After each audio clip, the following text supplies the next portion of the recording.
Welcome to GS news तक में आप सभी का बहुत बहुत मैं स्वागत करता हूं। मैं मानचंद भारती आज बात करने वाला हूं ज्योति शर्मा को लेकर के। अभी फिर एक वीडियो ज्योति शर्मा ने खुद बनवाया और उसे अच्छे से बाकायदे से उसे सोशल मीडिया पे अपलोड किया। क्या कहते हुए? धमकी देते हुए। पहले आप इस वीडियो क्लिप को देखिए, इसकी मंशा क्या है। आज वो कोई भी पास्टर हो, चाहे वो अंकुर नरुला हो, जितने बड़े बड़े पास्टर हैं, चाहे रमन हंस मिनिस्ट्री के लोग हों, या फिर चाहे वो प्रॉफिट विजेंद्र सिंह हो, या फिर अदरवाइज जितने भी आज प्रॉफिट हैं या फिर भविष्यवक्ता अपने आप को कहते हैं, जो पैगंबर अपने आप को कहते हैं, गलत नहीं है।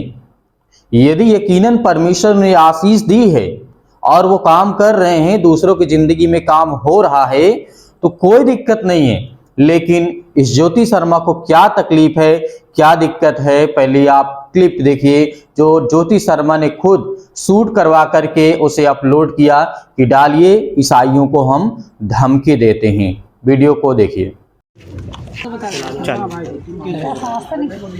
जामुल में शिवपुरी में कल धर्म परिवर्तन करवाया जा रहा था। जैसे भाइयों के द्वारा मुझे फोन किया गया तो मैं वहां पहुंची तो 30 से 40 बहनें थी और कम से कम 8 से 10 भाई लोग थे, जिसमें बाहर से 5 लोग आए हुए थे, पादरी लोग थे।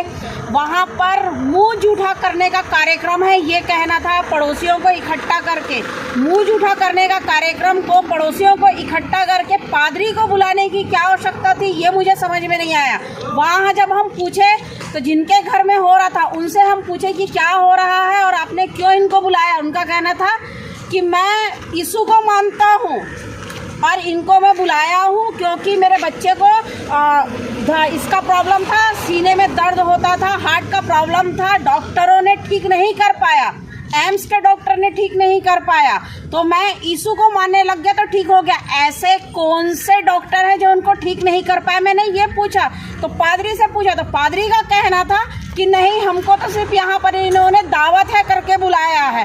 तो गांव को लोगों को इकट्ठा कर लिए थे इन लोग और उनका कहना था कि हमको नहीं मालूम था कि पादरी आए हुए हैं और वहाँ पर धर्मांतरण का कार्य चल रहा था। जब वहाँ पर महिलाओं से पूछा गया हमको नहीं मालूम था और सबके हाथ में बाइबल लेके बैठे हुए थे। उसमें से कम 10 से 20 लोगों के हाथ में बाइबल था। तो ये बाइबल पकड़ा के मुंह जूठा करने का सिद्धांत कब से चालू कर दिए हैं इन लोग, मेरे को ये समझ में नहीं आ रहा है। और बाकी शासन का लाभ उठाने के लिए तो अपने आप को हिंदू कहते हैं, मानते इन लोग यीशु को हैं। या तो आप अपना नाम को बदल लीजिए ना, तो आप लोगों को शासन से फिर हम लोगों का जो मिलता है ओबीसी का और इसका जो आप लोग बेनिफिट उठाते हैं वो ना उठाइए। अब पादरी जो कल पकड़ में आए हैं उनको मैंने सिर्फ समझाइश दे के कल छोड़ा है, आइंदा वो मुझे कहीं भी मिलेंगे मैंने कह दिया है। आज मैं सिर्फ समझाइश दे रही हूँ, इसके बाद जहाँ भी आप मिलेंगे तो मैं मारने से नहीं चूकूंगी, ये कल उनको मैंने कह दिया है साफ साफ। पहले मैं समझाती हूँ, मैंने समझा दिया, अब मैं समझाऊंगी नहीं उनको, सिर्फ मारूंगी। और मारती मैं बहुत कम हूँ, ये सबको मालूम है किस तरीके से कम मारती हूँ। जो मार खा चुके हैं पादरी उन्हें बहुत अच्छे से मालूम है। जय जय श्री राम, जय श्री राम। आपने इस वीडियो क्लिप में क्या देखा? अब हम इसको क्या समझें? एक तरफ आप अपने हाथों में बाइबल लिए हुए हैं और वो समय दूर नहीं है जब आप बाइबल को खुद स्वीकार करेंगे और ग्रहण करेंगे, क्योंकि इंसान की जो भावना होती है, वो इमोशन होता है, वो सामाजिक तौर से जुड़ा होता है, वो दिल से नहीं जुड़ा होता। इमोशन जो होता है, इमोशन का मतलब ये होता है कि कोई व्यक्ति किसी चीज को देख करके या उसके साथ कोई छोटी सी घटना घट जाती है तो उसको लेकर के काफी वो दुखित हो जाता है। वो एक होता है इमोशन, जुड़ा होता है इंसान से। वही है ये ज्योति शर्मा के साथ। अभी तो इसके हाथों में बाइबल आई है, अब ये बाइबल को क्या की होगी आप अच्छी तरीके से जानते हैं। इसने हो सकता होगा ये बाइबल को जला भी दी होंगी या फिर फेंक दी होंगी या फिर और कुछ किया गया होगा बाइबल के साथ, क्योंकि बाइबल को तो पढ़ नहीं सकते हैं और ना ही बाइबल की रख सकते हैं। जब इनके हाथों में ये बाइबल है तो कहीं ना कहीं इन्होंने बाइबल को जलाया होगा या फिर इन्होंने फेंका होगा या फिर और किसी प्रकार से यूज में लाए होंगे। लेकिन आप वो इंसानों का मजाक उड़ाइए, लेकिन बाइबल का नहीं, क्योंकि वो पवित्र शास्त्र है। पवित्र शास्त्र में लिखा हुआ यदि आपके हाथ में है तो उसको पढ़िएगा कि परमेश्वर को आप एक बार नहीं तो आप कई बार परमेश्वर को आप कुछ भी कह सकते हैं, लेकिन उसके पवित्र शास्त्र या पवित्र वचन को आप कभी भी मत छूना, क्योंकि वो परमेश्वर का वचन है, वो परमेश्वर की ओर से दिया हुआ वचन है।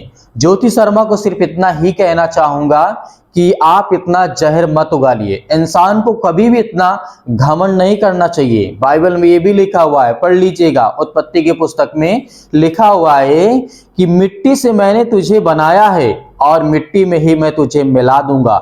इस बात को इंसान को कभी नहीं भूलना चाहिए और घमंड अहंकार अपने जीवन में कभी भी कतई नहीं लाना चाहिए, क्योंकि वो इंसान को जो जीना होता है उससे कहीं अधिक, कहीं कम उसकी जिंदगी हो जाती है। क्योंकि अहंकार, आप आज अहंकार ईसाइयों के तरफ, मसीह समुदाय के तरफ, चाहे जितने बड़े प्रॉफिट विजेंदर या फिर अदरवाइज जितने भी छोटे छोटे या बड़े बड़े पास्टर हैं, आज आप लोग उनको सताने का और मारने का काम कर रहे हैं।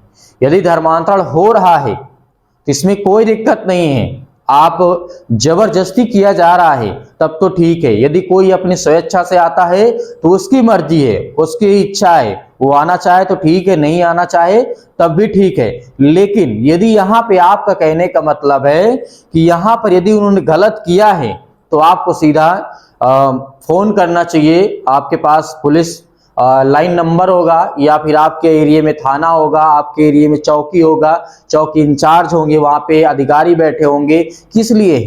कानून व्यवस्था इसीलिए होती है कि किसी भी प्रकार की अफवाहें ना फैलाई जाए, किसी भी प्रकार के गलत कार्य ना हो, इसलिए कानून व्यवस्था बनाया जाता है।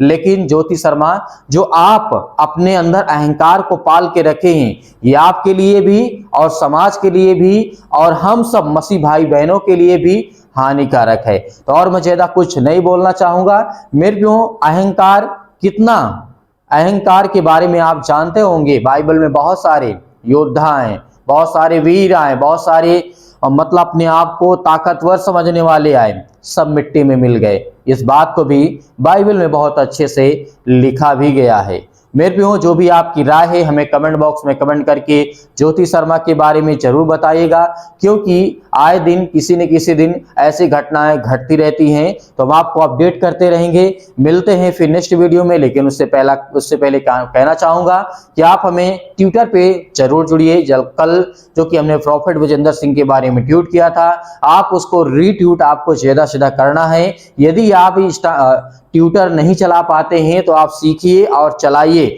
बहुत इंपॉर्टेंट और बहुत जरूरी है, क्योंकि मैसेज सरकार तक पहुंचाना, क्योंकि मजबूरी बन जाती है जब ज्यादा से ज्यादा रीट्वीट कर दिया जाता है। जिस व्यक्ति को, जिस सरकार को, जिस पर्सनल व्यक्ति की, जिस अधिकारी को किया जाता है, उसके ऊपर प्रेशर आने लगता है, वो काम को करेगा। अब चलते हैं, नेक्स्ट वीडियो में मिलते हैं। तब तक परमेश्वर आपको, आपके परिवार को बहुतायत से आशीष दे। God bless you all of you. Thank you.